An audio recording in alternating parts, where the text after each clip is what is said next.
Hi friends, అందరికీ శ్రీరామనవమి శుభాకాంక్షలు అండి. సో ఈ పూజ వచ్చేసి అక్క వాళ్ళ ఇంటి దగ్గర అనమాట. ఇంకా అక్క అయితే రాముల వారి పూజ అయితే చేసింది. ఇంకా అక్క వాళ్ళ ఇంట్లో అయితే వీడియో అయితే తీశాను.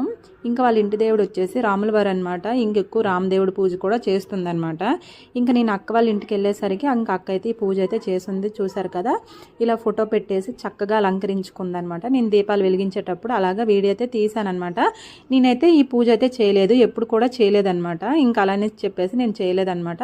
ఇంకా అక్క వచ్చేసి ఈ ప్రసాదాలు అయితే చేసిందనమాట. స్వామివారికి ఎక్కువగా ఇష్టం అనమాట. వడపప్పు, బెల్లం, పానకం, ఇక్కడ వచ్చేసి సలివిడ అనమాట.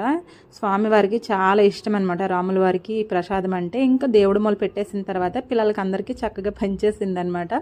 ఇప్పుడు ఈ పూజ అయిపోయిన తర్వాత ఇంకా మా ఇంటి దగ్గర అయితే దీపాలు అయితే వెలిగించుకొని ఈ విధంగా అయితే పూజ అయితే సింపుల్గా చేసుకున్నాను అనమాట.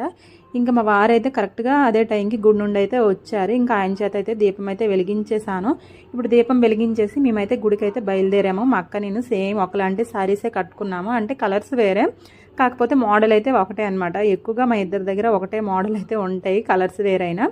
ఇంకా అక్క వాళ్ళు మేమైతే కలిసి అయితే గుడికి అయితే బయలుదేరామన్నమాట. నెక్స్ట్ వీడియోలో గుడి వీడియో అయితే పెడతానండి. ఓకేనండి, వీడియో నేస్తే ఒక లైక్ ఇవ్వండి. Bye bye.